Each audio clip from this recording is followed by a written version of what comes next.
Nous allons voir aujourd'hui le profil, les limites cervicales et le profil d'émergence en prothèse conjointe. Alors, c'est quoi la limite cervicale? La limite cervicale représente l'extrémité, dans le sens occluso-apical, de la préparation. Elle est définie comme étant l'endroit où doit s'arrêter la préparation des formes de contour des moyens d'ancrage. Autrement dit, ou plus simplement, c'est la frontière, c'est la limite entre la portion intacte de la dent et le point le plus apical de la préparation dentaire. Donc, c'est la limite entre la partie taillée et la partie non taillée de la dent. Elle doit être régulière, bien définie et bien positionnée. Elle a pour rôle, donc quel est le rôle de cette limite cervicale? Elle doit augmenter la résistance de la pièce prothétique grâce à l'épaisseur du matériau. Donc, puisqu'il y a, si on veut, un trottoir, c'est une limite, donc c'est une sorte de trottoir entre la partie taillée et la partie non taillée de la dent. Elle permet la réalisation, elle permet la réalisation d'un joint étanche et hermétique, la réalisation d'une solution de continuité de l'extrado de la pièce prothétique au niveau cervical avec la dent sans débordement, et elle permet surtout le repérage et une lisibilité parfaite de la limite tant clinique qu'au laboratoire. Donc, pour la réalisation, l'adaptation et la finition parfaite au niveau des bords. Alors, nous, lorsqu'on fait une préparation dentaire, lorsqu'on fait une taille, juste après, on doit prendre l'empreinte. Alors, pourquoi, c'est-à-dire cette empreinte, il faudrait que le prothésiste au laboratoire ait toutes les données cliniques. Toutes les données cliniques. Donc, notre empreinte doit être la plus parfaite possible.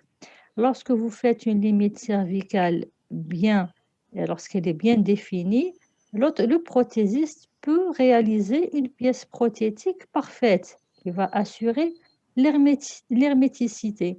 On doit avoir une continuité entre la couronne qu'on va, ou le bridge qu'on va réaliser et la partie intacte de la dent. Il ne faut pas qu'il y ait une discontinuité qui va, avec le temps, créer une source de rétention alimentaire et l'échec de notre prothèse conjointe avec le temps.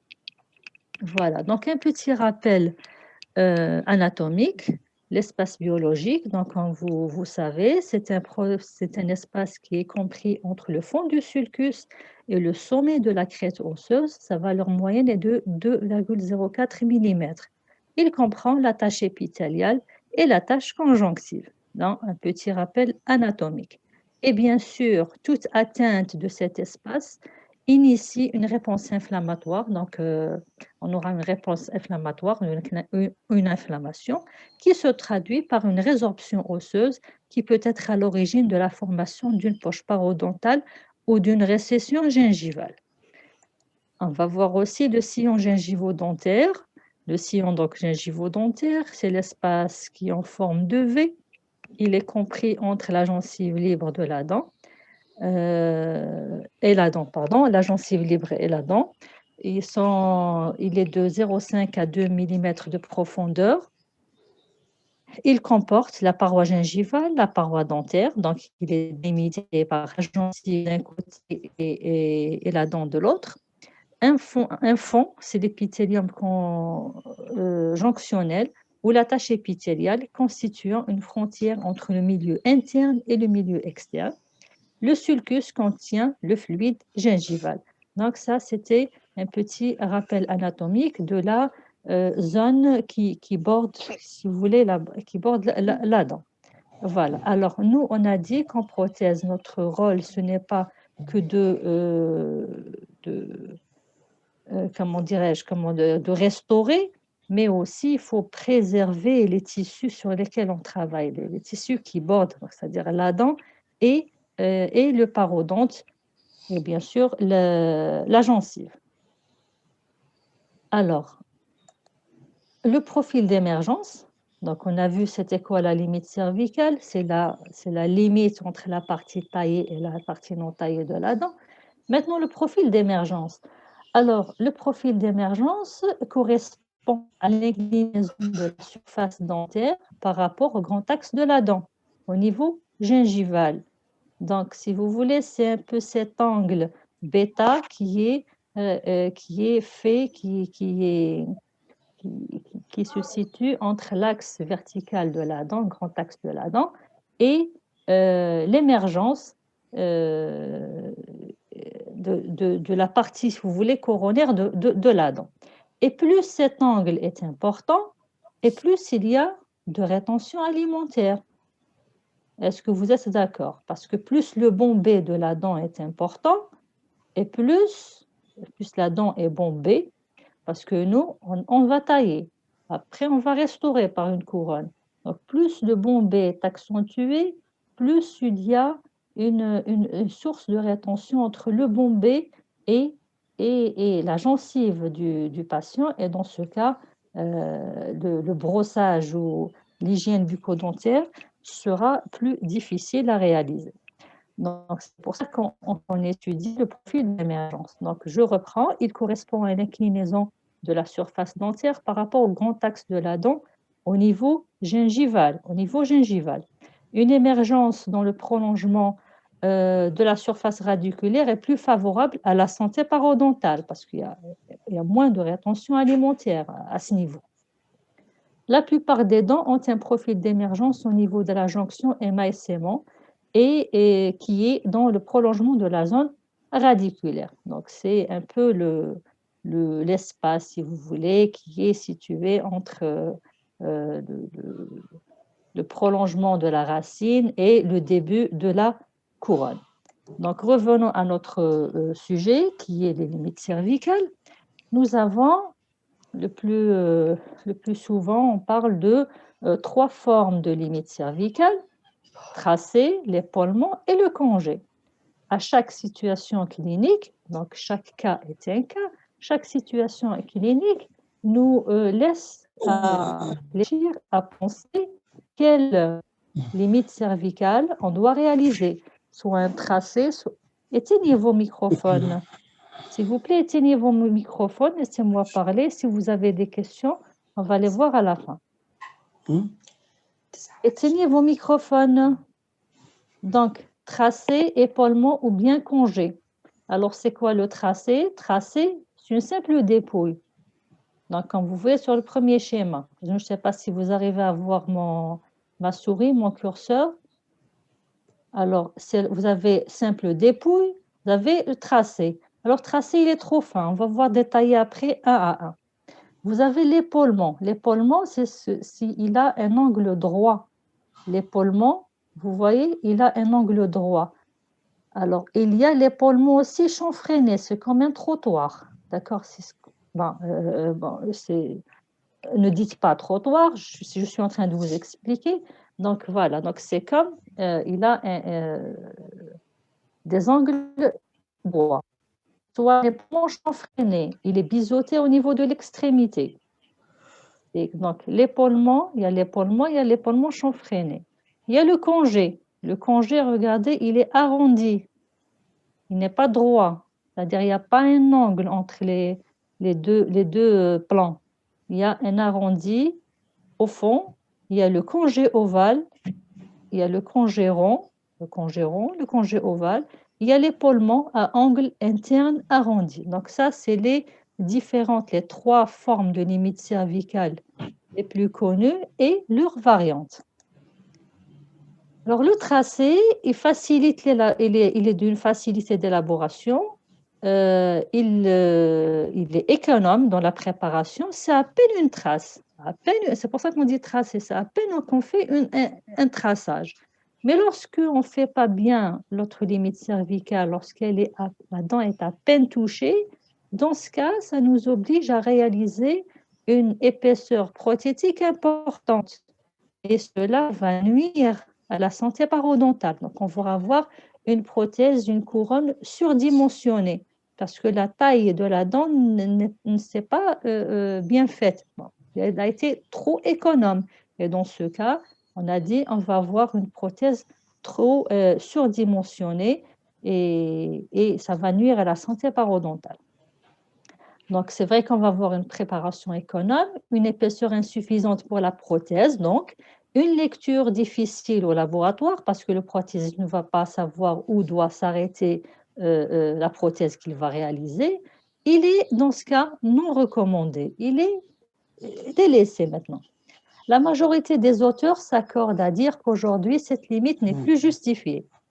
Une apparente économie tissulaire se paye par une réelle imprécision des limites au laboratoire et par une possible surdimension de la prothèse qui induit une agression parodontale chronique inacceptable. Donc, trace, c'est vrai que je vais économiser du tissu dentaire, mais je vais réaliser après une prothèse surdimensionnée, ce qui va nuire à ma santé parodontale. J'ai le congé. Alors, le congé, on a dit, il était arrondi. Vous voyez, il y a deux axes et au fond, c'est arrondi. Soit j'ai le congé en demi-rond ou bien en demi-ovale. Donc, c'est les deux variantes du congé. Il permet une meilleure... Alors, demi-rond, c'est-à-dire au centre, c'est un demi-cercle. Donc, vous voyez, sur le schéma de gauche, en dessous de congé, le schéma en noir, vous avez là, c'est un congé en quart de rang, pardon, en quart de rang. Alors qu'on peut avoir en quart d'ovale.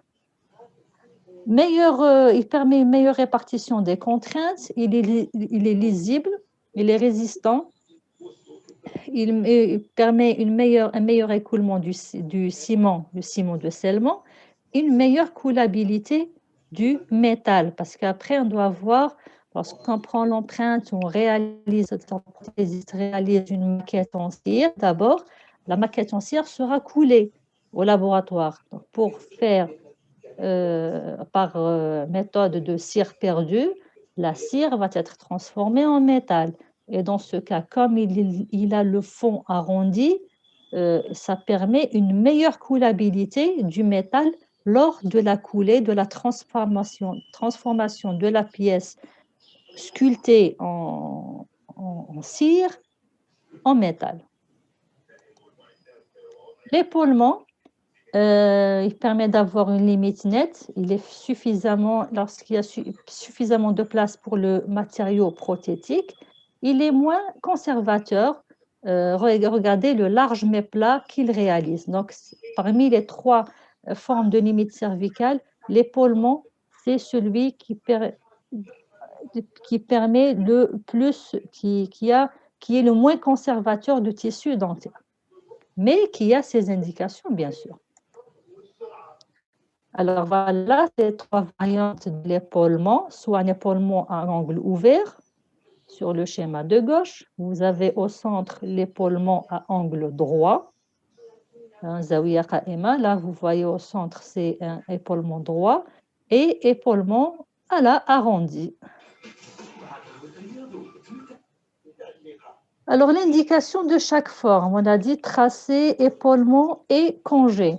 Alors, la simple dépouille, couronne, elle est indiquée sur les couronnes métalliques, les inlets et les onlets. Éteignez vos microphones, s'il vous plaît. Les tracés, il est indiqué pour les couronnes type Richemont. L'épaulement à angle droit ou arrondi pour les jaquettes, les CIV et les CCM, couronnes céramo-métalliques. À angle droit ou arrondi chanfreiné. Donc, c'est la même chose pour les couronnes jaquettes, les CIV et les CCM.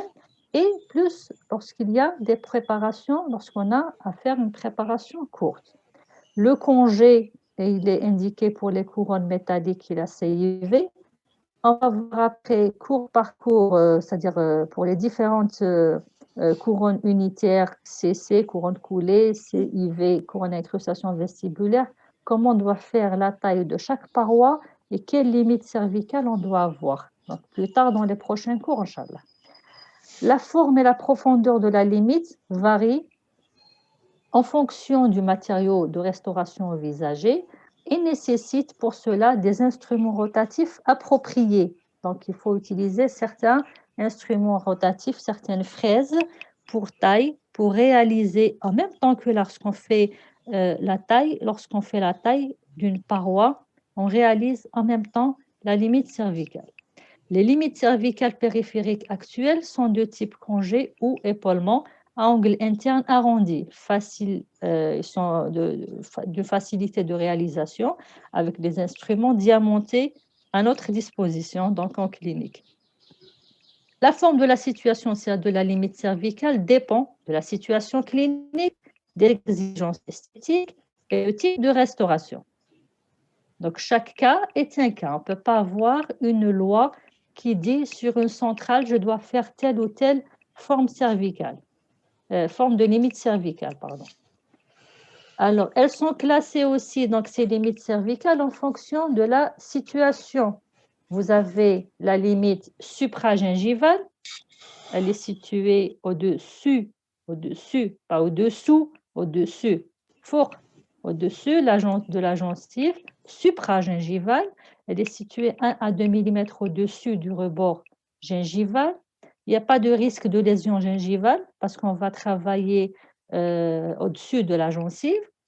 Elle permet une bonne lisibilité, facilité d'ajustage et de finition, économe des tissus dentaires parce qu'on ne va pas aller au-delà de la gencive.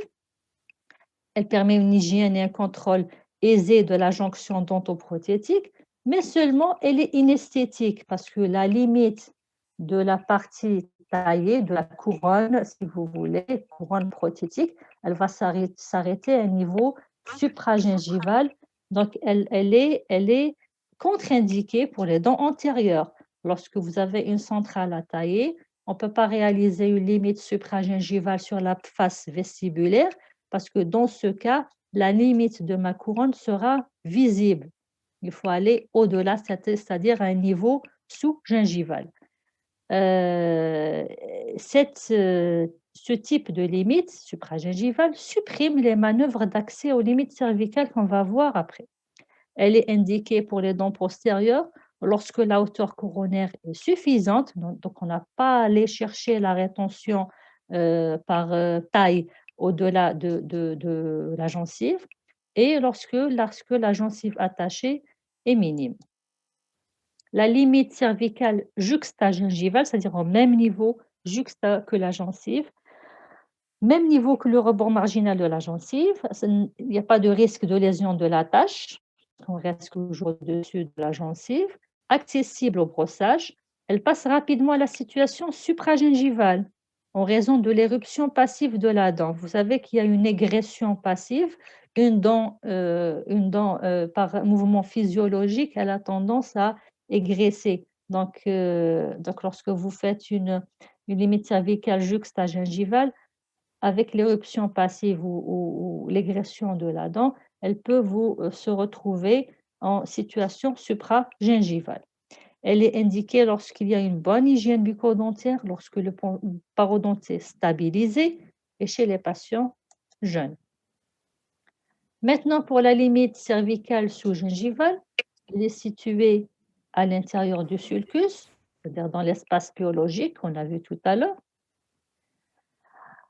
Elle est de réalisation délicate parce que la taille va aller au-delà de la gencive et dans ce cas, on ne peut pas voir ce qu'on est en train de faire, donc c'est plus délicat.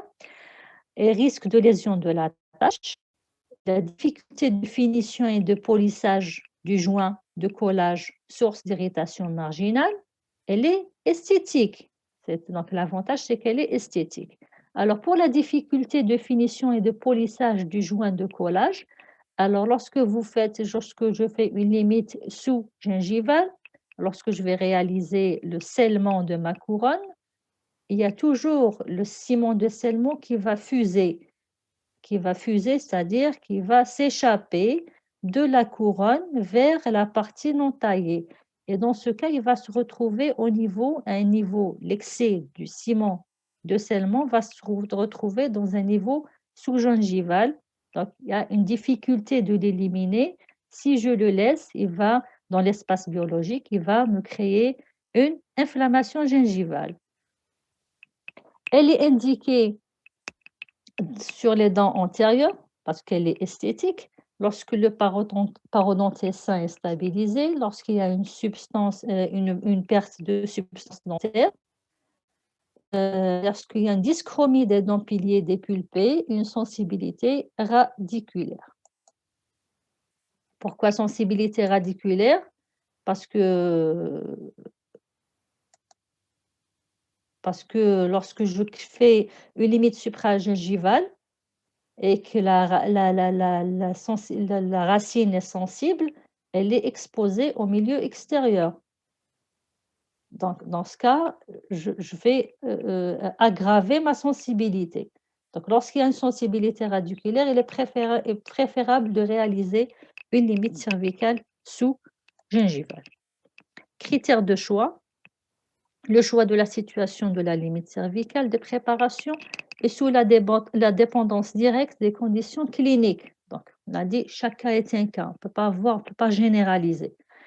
Il est fait après examen clinique et de l'environnement parodontal de la dent et analyse approfondie des conditions histologiques en fonction des considérations anatomiques, donc couronne clinique courte, carie ou fracture, considérations esthétiques, notion d'espace biologique, de la hauteur de la gencive attachée, donc tout ça on l'a cité tout à l'heure, de l'épaisseur de la gencive attachée, de l'âge du patient et l'attitude du patient à éliminer la plaque, donc l'état bucco-dentaire du patient.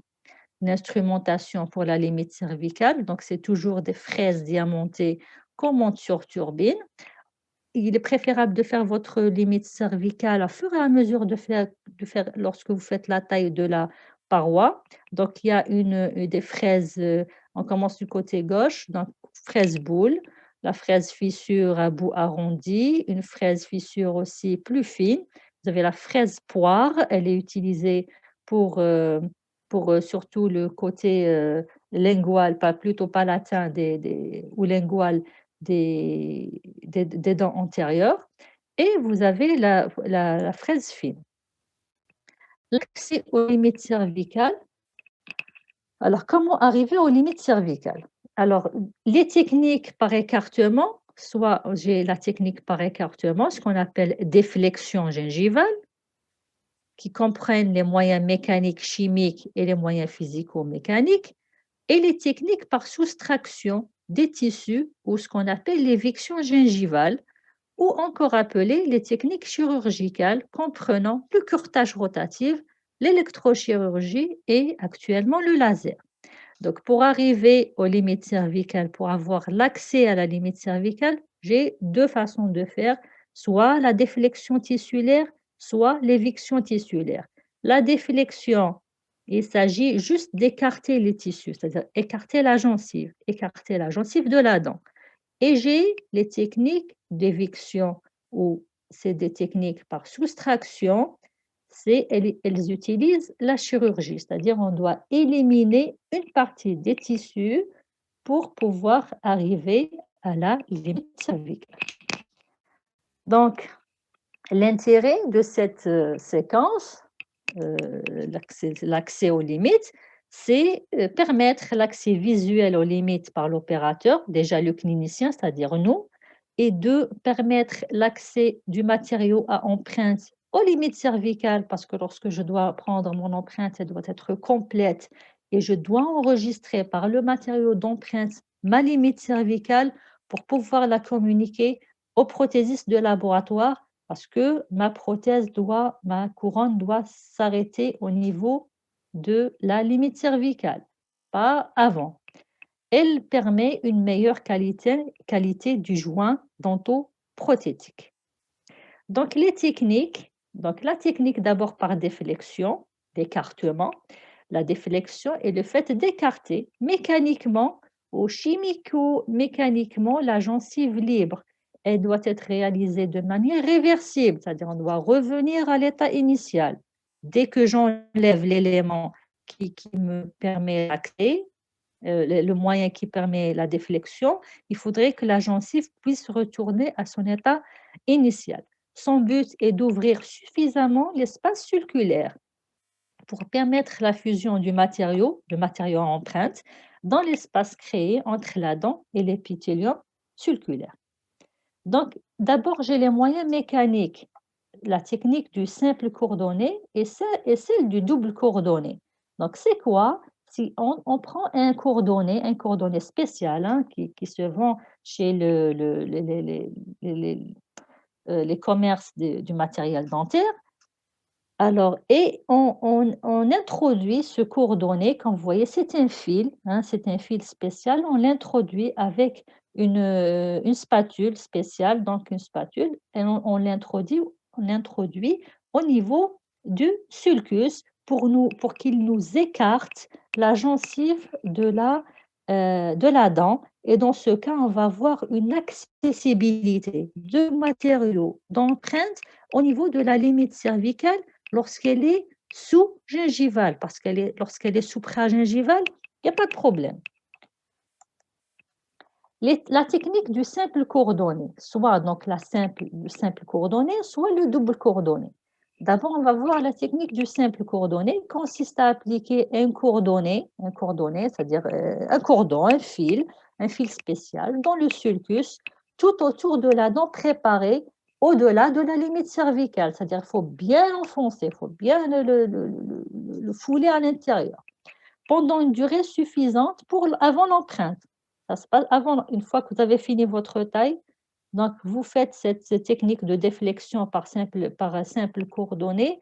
Avant de réaliser votre empreinte, il faudrait que vous lui donniez le temps nécessaire de réaliser la déflexion. Il faudrait qu'il reste en place une certaine durée pour pouvoir prendre l'empreinte après.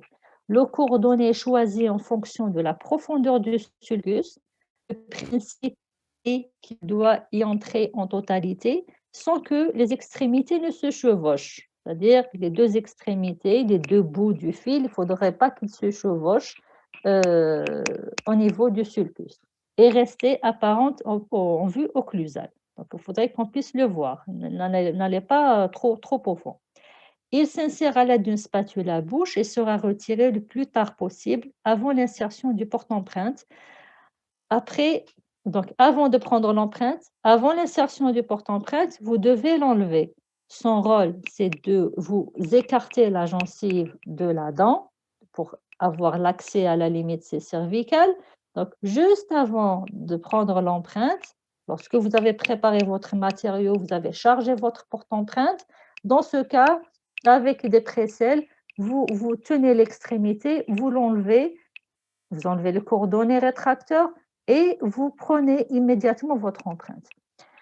Après mise en place, il faut s'assurer que toute la limite de la préparation est visible et de l'absence des tissus mous empêchant l'injection du matériau à empreinte. Donc ça, c'est les photos de la mise en place du coordonné rétracteur. Et regardez, en vue occlusale, je le vois, il est visible. Alors, la technique du double coordonné, c'est comme celle du simple coordonné, mais là, on met deux coordonnées, double coordonné. Un premier coordonné fin est placé au fond du sillon gingivo-dentaire. Il va assurer la déflexion apicale. Celui-ci peut être inséré avant l'étape de la préparation de la dent. Donc, vous pouvez le mettre, le premier coordonné qui est fin, vous pouvez le mettre avant de commencer votre taille, afin de protéger la tache épithélio-conjonctive. Ensuite, un second coordonné, après fin de taille, vous pouvez mettre un deuxième coordonné plus épais, imprégné d'une solution qui vient finir de combler le sillon et assurer la déflexion horizontale. Donc, un deuxième, plus épais, plus gros, est mis en place juste avant l'empreinte. Seul le coordonné épais est retiré. Le coordonné fin reste dans le fond du sulcus. Donc, la différence entre la technique du simple et du double coordonné, c'est que la technique du double coordonné, le premier coordonné fin, vous pouvez le laisser en place avant la prise de l'empreinte. Voilà, donc c'est des images. Donc on introduit le premier coordonné fin, juste au-dessus, vous pouvez insérer, vous mettez le deuxième coordonné vous pouvez l'imprégner avec une solution.